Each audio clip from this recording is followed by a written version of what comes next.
search on our Facebook page. This message is brought to you by Metro Health and WOVU 95.9 FM.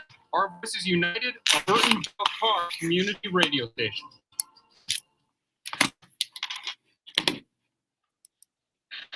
WU 95.9 FM, a Burton Bell Carr community radio station.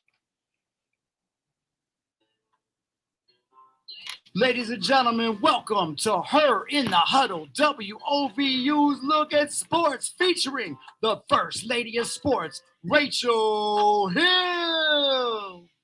WOVU. This message is brought to you by Metro Health and To Her in the Huddle, WOVU's Look at Sports. You know what? I get really hyped when I hear that beginning. I'll be moving and shaking in my chair. Everybody know I don't really got no rhythm on like that, but I'll be dancing. I'll be getting it cracking a little bit. This is your girl Rachel Hill, the First Lady of Sports, and this is Her in the Huddle on WOVU 95.9 FM. And right now it is a rainy day in the city of Cleveland, and right now the weather's bad, and it's supposed to be bad all week. So a little crazy out here, but that's okay. We got a lot of stuff to talk about. Right now, I got Kenneth Moore co-hosting with me today, and Kenneth Moore is of Any Key Radio. And then at 6:15, we got a special guest. We got Andrew Purnell, who is a book author and just released a book called Alabama Crimson Tide. So he's going to be calling in at 6:15 today. Kenny, I'm glad you can join me today. How are you doing so far? Kenny, can you hear me? Okay. See what's going on. All right, we're going to get audio and Kenny in just 1 second. See what's going on with that. I can. So it's probably on his end. I can hear you, Nate, but I can't hear Rachel. Okay, because I can hear you. I can hear you, Kenny. He can't hear me at all. Wonder what's going on with that. So we're going to try to get that fixed in 1 second. But anywho, one of the things that I want to talk about with Kenny, pretty much everybody's just talking about the draft right now because that was the biggest thing that took place this weekend. So what's happening is pretty much everybody is going to be doing their dialogues and assessments and things like that. So we'll keep talking draft probably today. And then next week, obviously, we're going to move on to different things. And I did announce that we're going to have a special guest. I can hear you now. Can you hear me? Yeah, I can hear you. Maybe it's me. Hold on. Keep going. We'll figure it out. Okay. So we're going to figure out what's going on. Kenny can't hear me, but that's okay. I'm going to keep talking. But pretty much we're going to keep going with our assessment of the draft, talk about picks, get Kenny's view, get his assessment, and also where he lives at in Florida. He picked number 1, so we're going to get his thoughts. Check.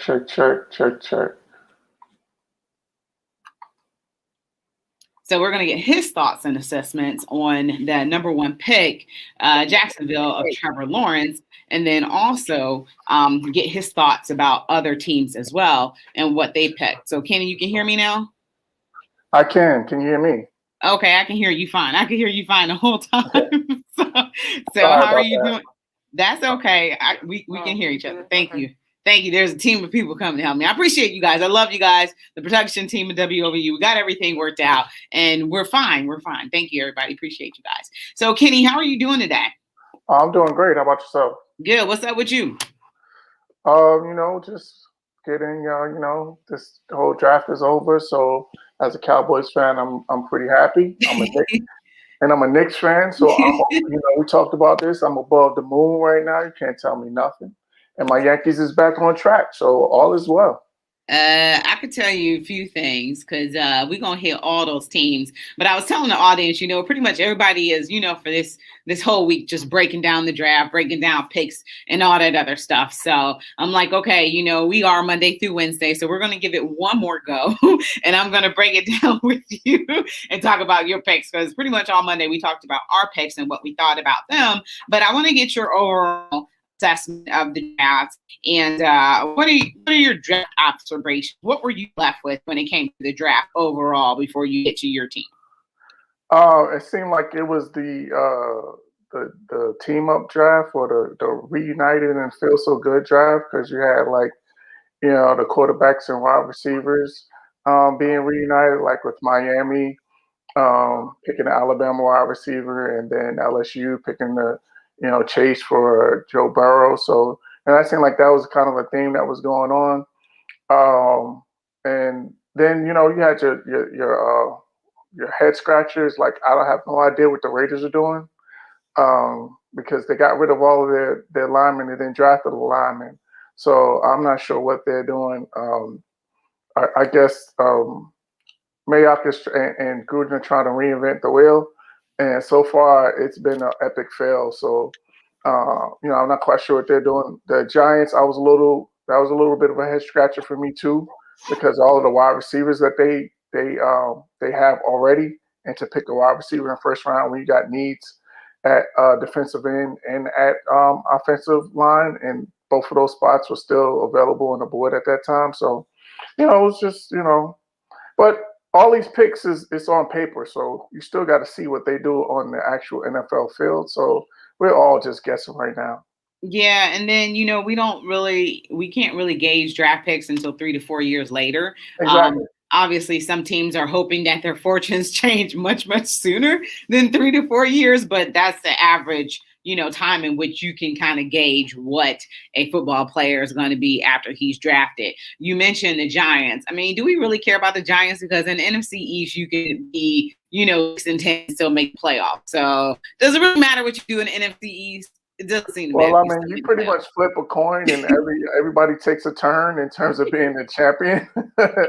So we'll see whose turn it is this year. That's what it seems like. The last 4 years, I think there's been 4 different champions. So yeah, who knows? Yeah, and then at least 2 of them will make the playoffs. So it's just been crazy to me how the NFC operates. One of the worst leagues, one of the worst divisions in football, and still somebody makes the playoffs. It's just not fair. I'm like, I think they need to figure out a different way to do it, and not necessarily the divisional winners should be able to make the playoffs. Yeah. When you have a losing record, I don't really think that's fair. So I also mentioned the Raiders. Yesterday I had somebody on who's actually a Raiders fan, and he actually agreed with a lot of what they did. He noticed that they kind of went heavy on defense and drafted a whole bunch of safeties, like 3 safeties. And I'm like, maybe they'll have those be combo safeties possibly, in which they can, take on other positions on the field as well, help drop back in coverage, rush the quarterback, those different types of things. So possibly, but yeah, do you think that experiment with John Gruden is over? I don't know, because they spent so much money. Like he has a 10-year deal? Yeah, 10-year, $10 million. So like, yeah, that's what I'm saying. Like to me, he just cashed out. I'm gonna be honest with you. I think he just cashed out. Like, look, this is my last chance, and I'm gonna get this bag, and I'm gonna do whatever I want to do. Yeah, I would have took the money too. Oh, I don't blame him at all. Not at all. I'm like, there's no other choice here. But he hasn't done anything. He hasn't, and like, most of the moves have been scratch your heads. Like, you get rid of probably one of the most dominant defensive players in the NFL. After Aaron Donald, most of the times that's the next name that comes up, and you trade this guy basically for 50 cents on the dollar. Yeah. So like you started out on the wrong foot. Mm-hmm. And he's always been in and out of love with quarterbacks. So Carr has always been, kind of on the hot seat. Nobody really believes that he has confidence in him. And then even if you do, you basically gut the offensive line, and you drafted Jacobs last year. Then you you signed another running back in free agency. Like, I just don't understand. This just don't seem like they have a plan or they have a strategy. They're just throwing something against the wall and see what sticks. Yeah, and he get paid too much money to not have a strategy. So exactly. In Vegas, I think they're having a good time out there in Vegas, living their best life. It's a crapshoot. That's it. Just set up the Russian roulette. But what did you like about the draft being in Cleveland? This was an opportunity for Cleveland to be showcased around the world. Have you been to Cleveland before, Kenny? I've not. Okay. What did you think about, or what did you think? Well, let me ask you this. What did you think about Cleveland before the draft? What comes to your mind when you think of the city of Cleveland? Cold. Okay. Yeah, That's it. cold. That's That's why. it. That's the first thing. I live in Florida, so of course that's the first thing I'm going to think about. It's Rub it cold. in. You see, I got a So, jacket on, my like bad. a My sweatshirt. bad. Rub it in. My Thank you. bad. My bad. Appreciate it. So, how did the city look through the lens of the draft and the footage that Well, you were able to see? it looked like it was lit. Like it looked like people was having a good time. I like the whole having the guy on the couch, like the fan on the couch, like the whole setup. It Yeah. was really cool. So like I think, and I will say this about Cleveland. Cleveland is, it's a passionate sports town. So, having a draft there, I just think they needed to have it indoors. But with COVID, of course, that kind of was the game changer. So I understand why they did it outside. But I saw guys out there, in overcoats. The ESPN guys, they had overcoats on like they was, you know what I mean? In late April. So have the drafts always been indoors, even when they've had them at other places? It was indoors. You know what? I think it hasn't. So, well, when it was in New York, it was indoors. Because go there, Yeah. But I kind of liked that structure that they built. It was very opening and kind of showcased the water. And that's one of the things now the talk is about developing our lakefront. But I think it showcased the water and the attractions there. So I kind of like that. And it was actually warm inside of there. So I don't know what type of heating system they use because we were able to get near the stage when they made the Browns pick at 26. So we went down for that and then left right back out, but it was warm down there too, surprisingly. So I don't know what type of heating system that they had in there. But I think it really showcased the city of Cleveland in a way that a lot of people, they've seen it showcased for the World Series. They've seen it showcased for the finals, but not really the waterfront because the state, those two, we still call it Jacobs Field, but Progressive Field and the Q is now called Quicken Loans Arena. They are not necessarily on the water like the Browns Stadium is. So you got a chance to kind of get a different, version of downtown. And I just thought it was beautiful. I thought it was well done. It made us proud. And a lot of people that come from out of town, they really enjoy visiting Cleveland. It's very cost effective. Things that people like us from here, we take for granted. But a lot of people from out of town, they enjoyed their experience. So getting some of the final totals, and it looks like the draft was attended by about 160,000 people, which is good. But with COVID, who knows what those numbers might be. And they said that possibly Cleveland might go back in the kitty again because of having this COVID draft, just like Las Vegas is having it next year. So we shall see. But I think Cleveland put on. They did a really great job.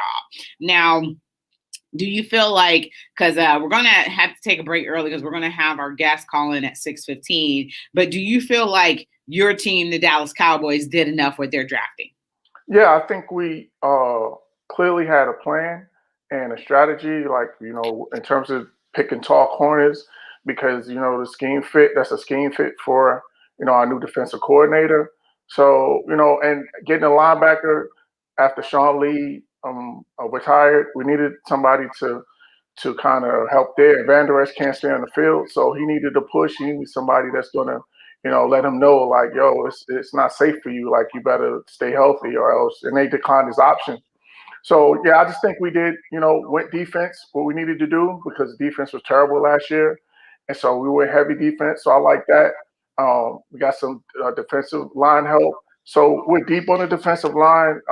We got a freak athlete in terms of Parsons at linebacker, so combine him with, I think we have a core young linebacker crew that if Van Der Esch stays healthy, then we got our linebacker crew for the next, 5 to 10 years.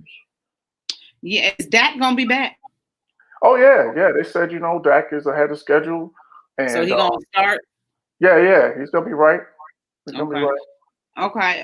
The Browns, for one of the first times in a long time, we went in there and did the thing against Dallas. I'm going to let you know, though, I'm tired of watching y'all play on Thanksgiving. I think we talked about this. We did. Just get used to it. I don't remember because it. We're not going anywhere. We're not going anywhere. The Lions can go. The Lions can go, but we're not going nowhere. Just in case I didn't tell you, I hate having to watch them on Thanksgiving. I just think other teams should rotate out. I'm just I mean, rotate it's out the kind of Lions. boring. You can rotate out the Lions. Don't rotate out Nah, America's team. I think You the cannot Redskins, rotate out America's team. That would but be they're not sacrilege. America's team. Jim Rome says the Cleveland Browns are America's team now. Y'all done And with he that. should be drug tested for making that statement. Jim Rome went back to Denver. He keep on saying that the Browns are America's team. So Well, I if don't. America's used to suffering, then I mean that would be okay. But First of all, I don't even know who designated y'all as America's team, but we are going to take a break really quickly. You're listening to Her in the Huddle on WOVU 95.9 FM. We'll be right back. Trying year of separation, isolation, love. WOVU, this is Rachel speaking. Celebrate mom up close. Safely, Hi, Andrew. How you face-to-face, doing? Sunday, May 9th. Good. So we're on commercial break right now. So I'm going to go ahead and put you on hold, and then we're going to bring you in, okay? With 3 shows and seating Okay. times to One choose moment. from. Salute the mothers in your life that are still here and honor the mothers that had a direct effect on your lives. Get your advance tickets today at smsilk.com or ssilks.com. SSYLKS.com. All tickets include Andrew on hold. and live entertainment. Mask will be required for entry. Come honor your mother and mother figures Sunday, May 9th, Mother's Day at Silks with Jay, the Gospel Kid, with 3 shows and seatings to choose from. 21300 Libby Road in Maple Heights. Don't miss it. You already know what it is. Your boy DJ Chris Downs, WOVU Music Director. I would like to say Happy Mother's Day to all the beautiful mothers out there. We appreciate you. We love you. And keep doing what you do.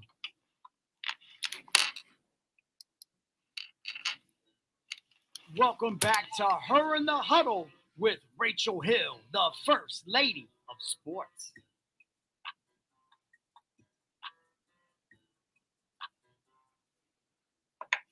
All right, welcome back to Her in the Huddle on WOVU 95.9 FM. This is your girl, Rachel Hill, the First Lady of Sports. And remember, you can always give us a call at 216-271-0959. You can listen to us online at WOVU.org. You can also download the WOVU app and listen to us that way. You can always be on the go listening to us. And as promised, we have Andrew Purnell on the line with us. If you don't know anything about Andrew, you're going to learn about Andrew now.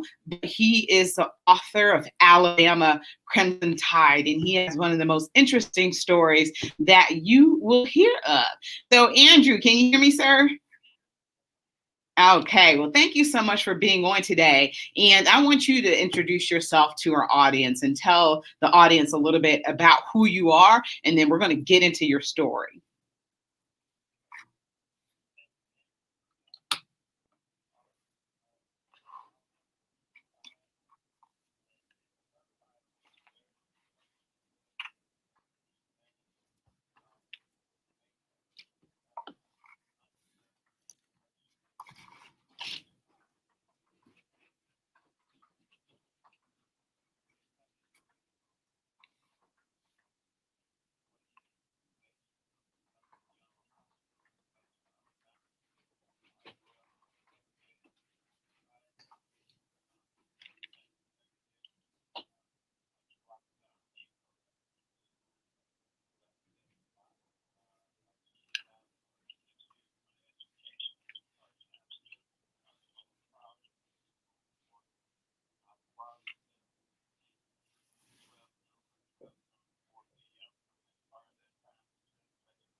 And then from there, you decided to make a fateful decision.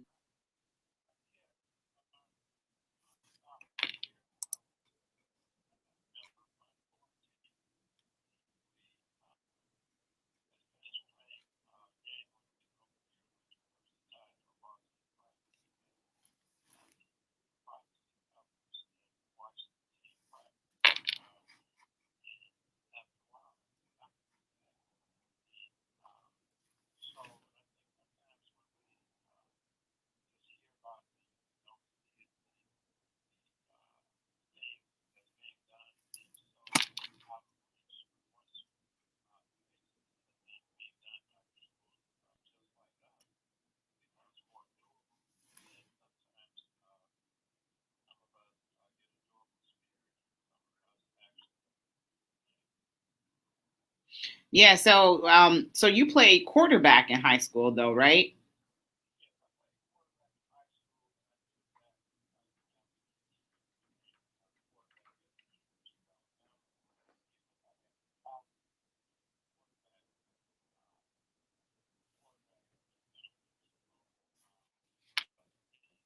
Still now though.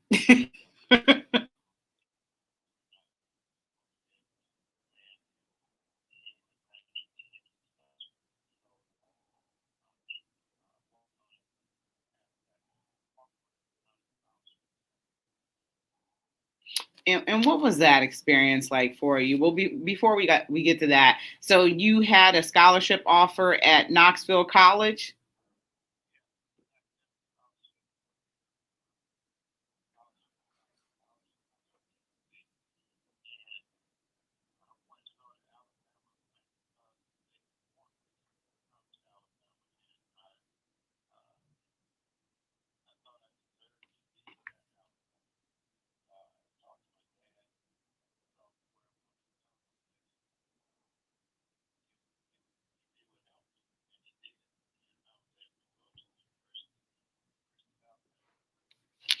And so this was pretty much 2 years after the Civil Rights Act was signed.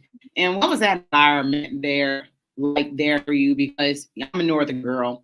So when I think of these states in which everybody is openly racist, they're racist here, but it's very covert and it's not to your face. But there, where it's very racist, is to your face. And the relics and vestiges of Jim Crow was left behind. What was it like to step onto that campus 2 years later, right after the Civil Rights Act was signed?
Oh, okay. So did they have the black fraternities and sororities on campus?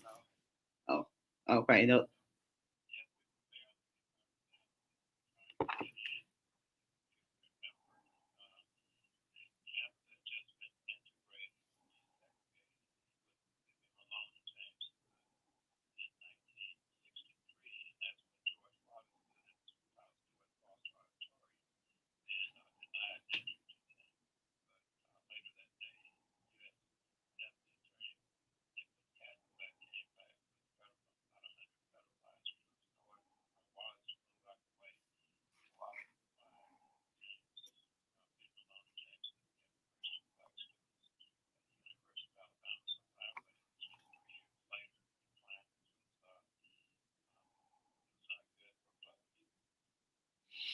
Now, one of the things is I haven't had a chance to read the book yet. I would love to read the book, so I had to get my research about you from a different source. But I'm waiting to get that copy. So you noted that one of the things that kind of changed for you a little bit on that team was when Ken Stabler came up to you and said, "How about it, Pernelli?" And that kind of was a gesture in which kind of maybe relaxed some of your white teammates a little bit, and they saw that he treated you and well, as good as he could treat you or was going to treat you. How did that affect how other people treated you as well?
Mm-hmm.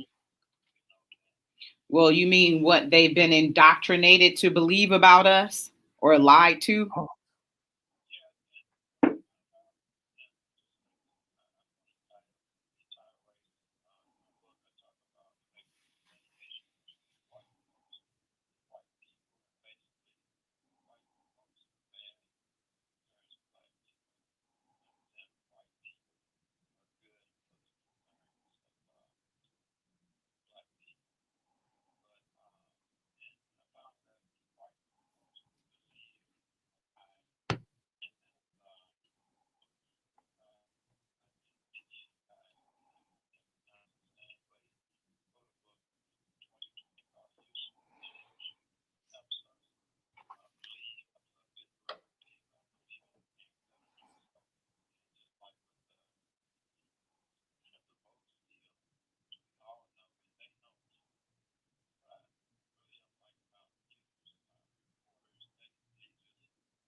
Yeah, because we all know that racism was built on a system of lies, and you have to keep those lies going in order to keep racism alive. Um, so what was it like for you to be playing on that team in which you said that your teammates really wouldn't speak with you? And I'm like, you guys got to line up and play together as a unit down in the trenches. How was that possible to even be able to pull off when your teammates were like that? Was it an instance in when the whistle blew, the color didn't matter, winning mattered, or how was that?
Mm-hmm. Mm-hmm. Yeah, it's kind of that you can entertain me, but you can't plead to me about your humanity. That doesn't matter. Mm-hmm.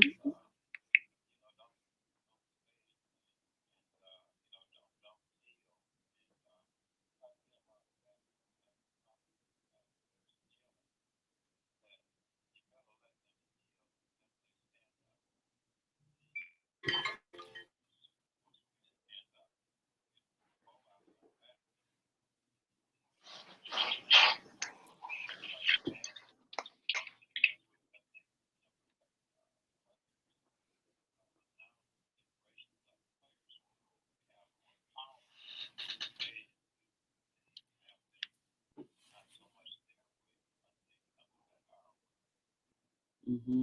Absolutely. And one thing America hates is a powerful black man. Andrew, do you have a few minutes to stick around? I want to finish up this conversation, finish up talking about the book. Do you have a few minutes? Because we got to take a break. Okay, I would love to keep you here. Okay, we're gonna take a break. We're listening to Her in the Huddle on WOVU 95.9 FM. We'll be right back. WOVU and Metro Health want to connect you with living wage career opportunities. I'm sorry, I didn't know that you couldn't hear him. Yeah, I couldn't. So that's why I didn't want to have him have to repeat himself. So 4 p.m. No excuses. Hold on one second. Hey, what's up? You don't even need to leave the house. Register on Who? eventbrite.com No. or click the registration link on the WOVU. Yeah, sorry about that. So I ain't gonna That's keep all right. finish up with the book. Okay. I'm trying to think of like I don't even know how to make it so you can hear him. So I'm sorry. No, that's all good. I think we still got a ways to go in our equipment here. So much more. Register for the Hey, man. Baby steps. Anything else you want me to ask him? No, that was it. I was just curious about that. I'm not surprised though. You know they don't want us to play quarterback. Yeah, because he had an academic scholarship to go to Knoxville, and he chose not to go and want to go to University of Alabama. And then he said he can't play quarterback there because he's black. So Yeah. And can go quarterback at the time. And that's the HBCU, right? The Knoxville. Yeah. Yeah, he had an academic ride. So I'll keep this so you can at least hear me. And then I can listen to him on StreamYard. You can hear it back on StreamYard. It's really low, so I could like barely hear him. Okay. Yeah, sorry about that. Yeah. No. It's all good. Right. I didn't even know that about. I didn't even know about this guy. I just Googled him, so this is cool. United, a Burtonville Car community radio station.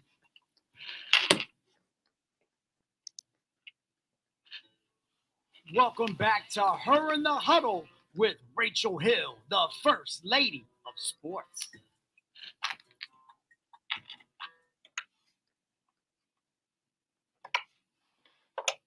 All right, welcome back to Her in the Huddle, WOVU and 95.9 FM. This is your girl, Rachel Hill, the First Lady of Sports, and I am here right now with author Andrew Purnell, who wrote Alabama Crimson Tide. And one of the reasons why Andrew is on is we want to talk about his book, but also talk about his life experience. And Andrew, what is one of the things that you learned about yourself when you wrote this book and you reflected back on your journey?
Mm-hmm.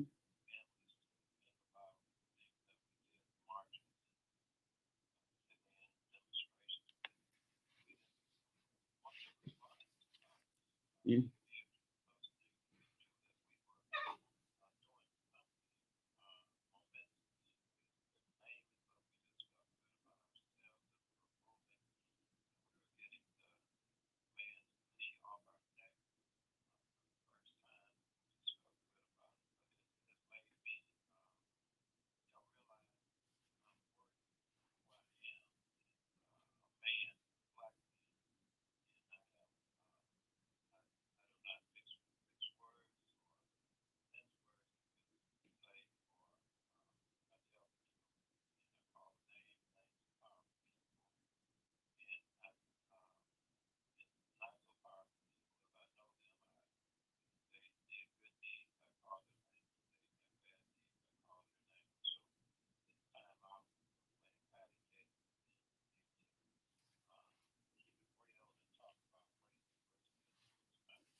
Mm-hmm. Mm-hmm. Yeah, this critical race theory, you see, there's a lot of backlash against, but history has always relied on lies, and history is written by the victors. So, you've lived through Jim Crow, and there's so many people I've had the honor of speaking with, because a lot of people say, "Well, that was so long ago. That was so long ago," and I'm like, I've talked to people who are alive who lived through Jim Crow, so it wasn't that long ago. Do you honestly feel as if things have truly changed? It's like, yeah, there's no, separate water fountains and stuff like that, but when we look at schools, that still segregated for the most part, and almost every aspect in our lives are segregated, and there's so many racial tools that are used in order to make sure Black people don't have prosperity, such as credit scores and things of that ilk. But do you feel if things have really changed that much, and what we're seeing today, how racism hasn't went anywhere? And people talk about, well, Black on Black crime, there's white on white crime too, but it's a systemic issue, and these things are symptoms of a problem, and it all ties back to racism. It's a generational thing, it's a trauma thing. The stresses in our lives are pretty much because of racism.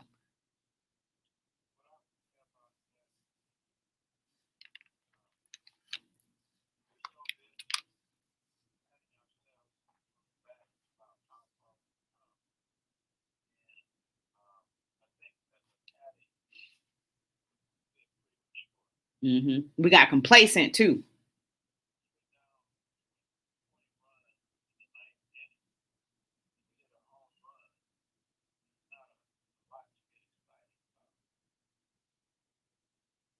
hmm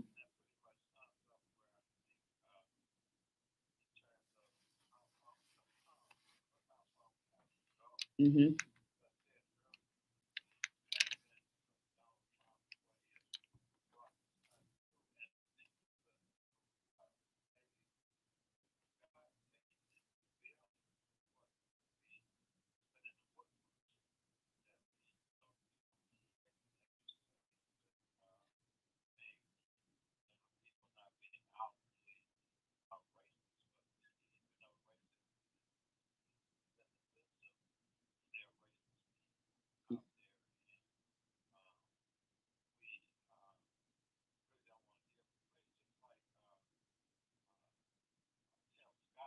hmm hmm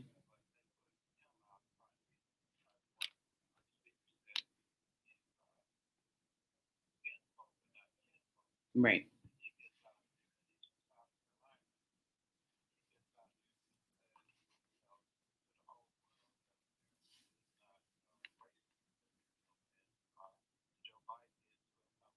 hmm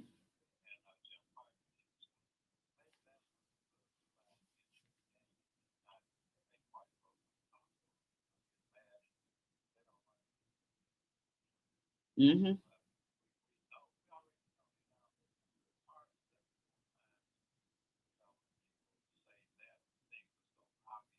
Right.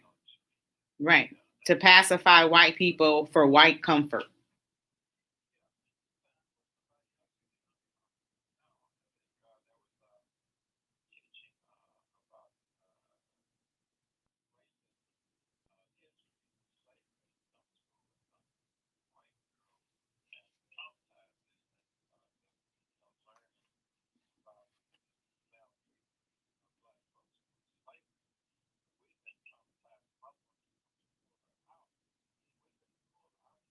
Hmm.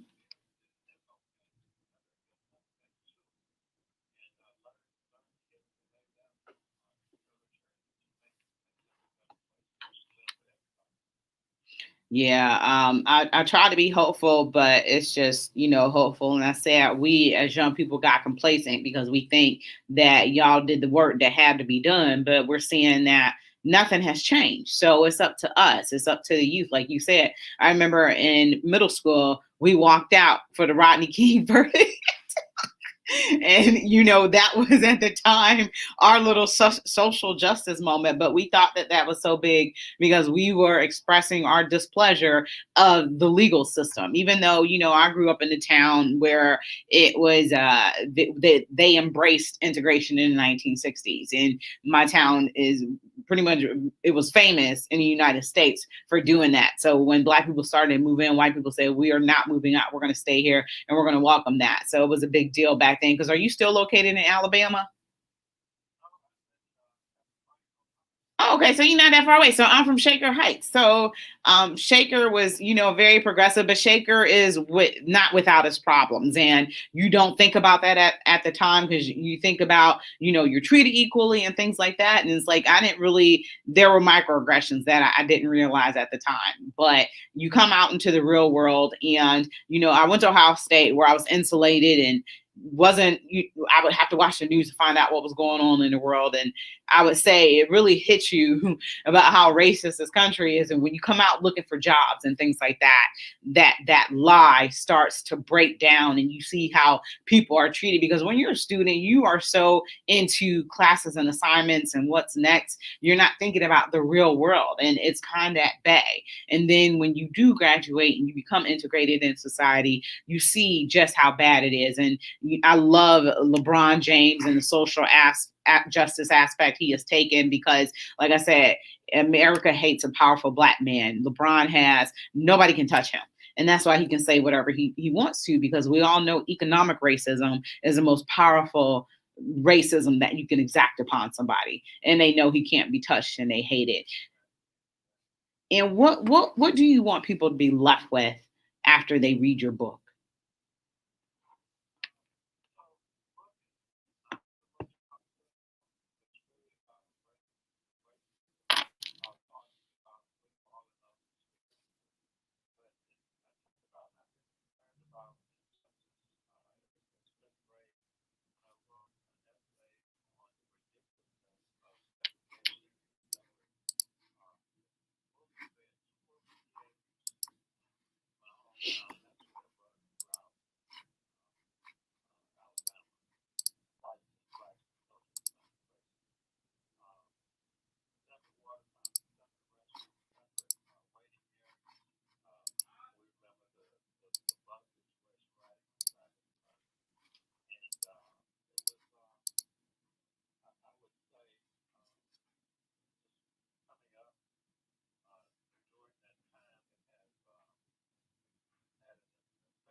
Mm-hmm.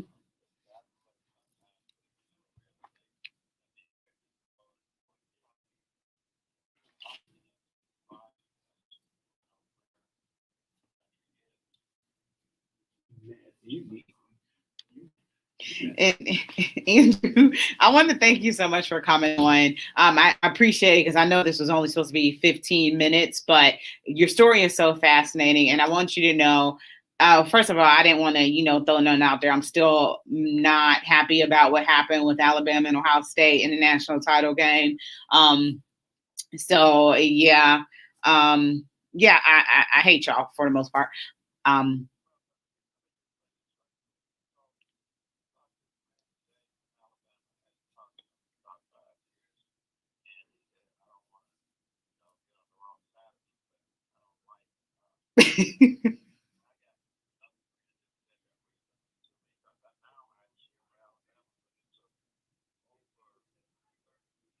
Okay.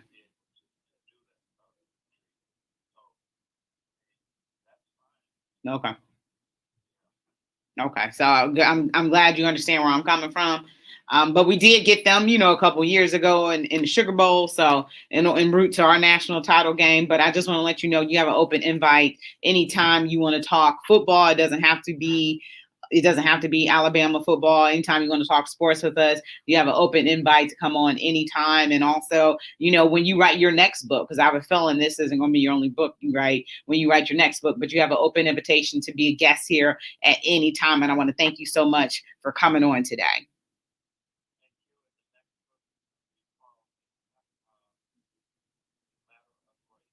Okay, I'm looking forward to it. And how can people get in touch with you? Are you on social media at all?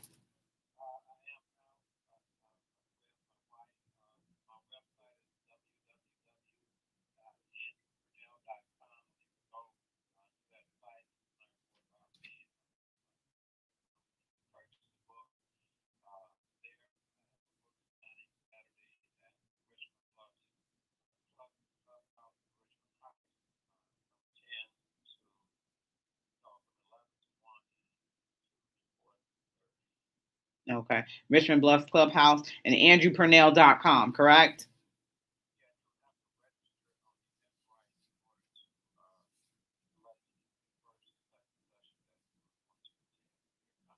Okay, awesome. Awesome. So make sure you guys check that book out. Interesting read. And then also stay tuned for the next book that's coming out. Andrew, thank you so much. We're going to go to break. You are listening to Her in the Huddle on WOVU 95.9 FM.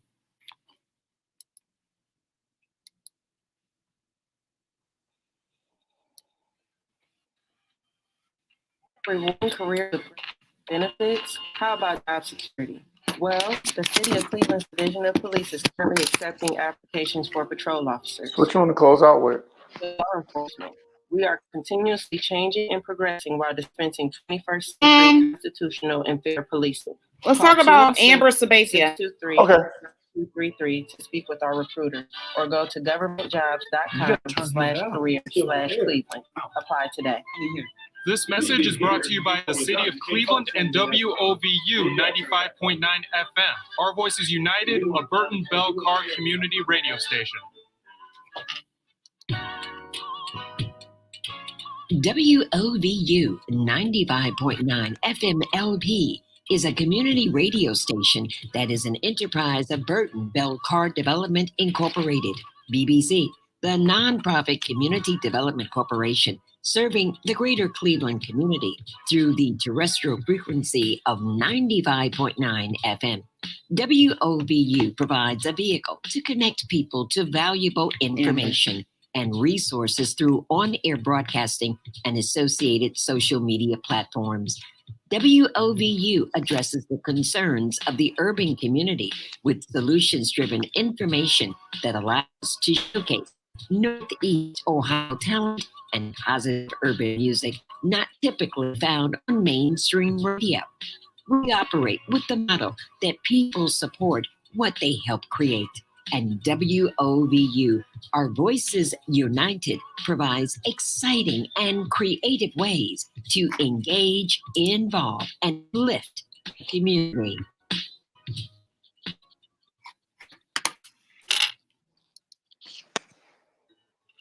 Welcome back to Her in the Huddle with Rachel Hill.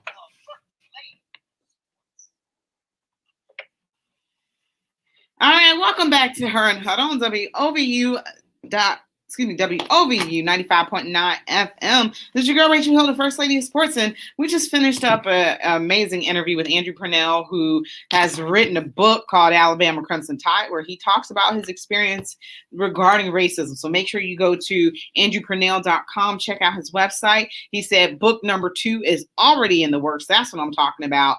And it talks about his life, his experiences, how far we still have to go. He lived in the deep South of Alabama, dealt with racism pretty much his whole life. Now he's in Cleveland, Ohio. But the stories are fascinating from older people that we speak with. And people have to realize that racism hasn't went anywhere. It's just shape-shifted. It is not dead. This is a racist country. I don't know what else to say. And I can't believe the lies that certain people are spitting out there that this is not a racist country. It's a racist country and it's full of racist people. So I got Kenneth Moore with me here, and we're going to get back into a little bit of sports. We were just talking about the draft when we left off. Do you like what the Cleveland Browns did? I do. I like more what they did in terms of free agency, especially bringing in Jadeveon Clowney. I think, combining with Miles on the edge, that's going to be some serious pressure coming off that edge. So I like that. But, they did go deep. They went heavy defense, kind of similar to my Cowboys. They had to have heavy defense, though. Had to. Yeah, I mean, you had the pass rush, but you had a good safety. Your linebacker, play wasn't the greatest, so I can see that. But again, these guys is great on paper. All of the highlights look great because they pick all of the best plays. So we got to see what they do on the field. Hey, we're going to the Super Bowl this year. I don't know what else to tell you, and we probably won't win. And they say Cowboys fans are delusional. Wow. You don't think they have the offense was one of the best in the league. Baker improved significantly. I had to rein people in with the Super Bowl because I'm like, it just has to gel together and people have to learn how to play together. This is a whole new defense that looks better on paper, but they actually have to gel together, play together. And there's going to be some kinks that they have to work out those first few games. And Odell Beckham, you got to see if he's going to be healthy.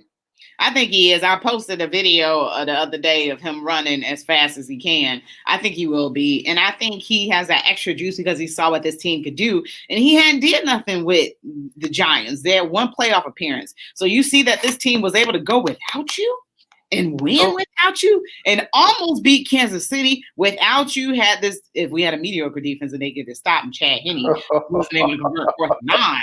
But you saw what this team was at. Why are you laughing? It's true. Because Chad Henne, I'm in Jacksonville, so I saw Chad. First of all, I'm like, Chad Henne is still in the league? Like, I was amazed by that. That just says Andy Reid is a brilliant offensive mind and Eric Bieniemy a brilliant offensively. They can put anybody in there and cause them to game plan for a first down.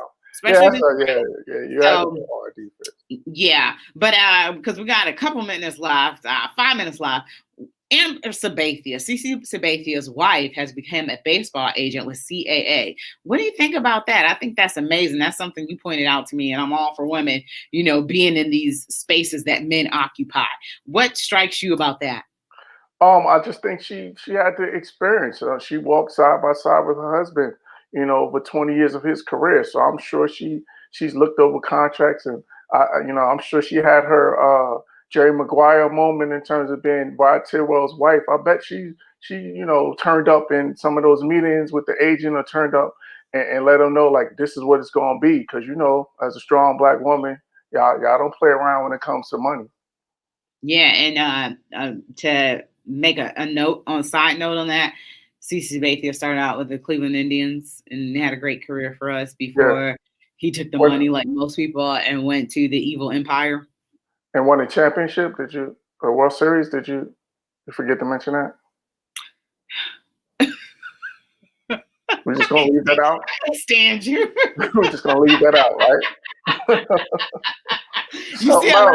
You see I let that part out, right? Something else, boy. You see I wasn't going to acknowledge y'all so championship starved there in Cleveland that y'all don't want to acknowledge anybody else. We have one. We have one. You're welcome. And what do you mean we welcome? We earned that. Kyrie Irving is family, so you're welcome. Yeah, that's right. Yeah, that's right. And I told you to tell Kyrie we do love him here, right? Yes, you did. Okay. I can't remember all the things I be telling people, but I talk so much, so I couldn't remember. I get it. But I wish Kyrie nothing but success. I also sent to you about DK Metcalf is going to run for the United States Track and Field Association. Yeah. But they tweeted him. It was like, hey, we got a spot. Why don't you come and try out with us? He's going to be running. Let's get out of here. So he's going to run the 100 meters at the 2021 United States Track and Field Golden Games track meet. He had a 4.33.40 time. And they actually reached out to him and was like, you know, yo, come run with us. And he took him up on that offer. What do you think about that? How crazy that is? I mean, it's cool, but I don't know if it's the most financially wise decision because, you know, you pull a hamstring or, you know what I'm saying? Like, bruh, you can be costing yourself some money. You're just trying to make sure there's no clause in your contract about, you know, anything, you know, outside endeavors. As long as that's good, then, hey, go for it. Because, I mean, he's training anyway. I'm sure he's doing that while he's training in the off season. So, you know, I don't think it'll be like 230, right? But Usain Bolt was like 200 pounds. Yeah, he was 6'5", though. So they So I don't know. Yeah. Do you think that extra muscle might slow him down something? Yeah, it might. You know, it might. But, yo, the way that dude was running in them pads, I'll never forget that image of him chasing down that guy from the other side of the field. Like, that dude's a freak athlete. Man, it's crazy. But you know who was really fast too and almost made the Olympic team? Ted Ginn. Oh, yeah. Yeah. He was the truth. Yeah. Oh, and speaking of which, I got to shout out a local Sean Wade, the Ohio State guy. He kind of dropped in the draft, but he's a Jacksonville guy. Went to Trinity Christian Academy here in Jacksonville for high school. He was a great athlete, basketball, and he could have went to D1 for basketball as well. Great basketball player. So shout out to him. Hopefully, you know, he landed in the right situation, I think, with the Ravens. So I think he's going to do some big things. They'll build him up. What was up? Oh, you got something you wanted to talk about too, really quickly. Yeah. Real quick. New episode dropping on Friday. Director's episode with Hollywood legend, actor director Ted Lang, aka Isaac from the Love Boat. So if you remember the Love Boat from back in the day, I talk about the art of directing with him. Real great episode, available everywhere you listen to podcasts, including Amazon Alexa. So if you say, Alexa, play the Any Key Radio Show, she'll play it for you. And then how do we get at you, Kenny? Coach_ANYKENY everywhere, Twitter, Instagram, TikTok, Clubhouse, Facebook, Any Key Music, spelled capital ANY, capital KE, lowercase b, lowercase n, and capital Y. All right. And Kenny, thank you so much for joining us today. Appreciate you as always. You know, you got that open invite to be in the huddle at any time. You've been listening to Her in the Huddle on WOVU 95.9 FM, and we out of here.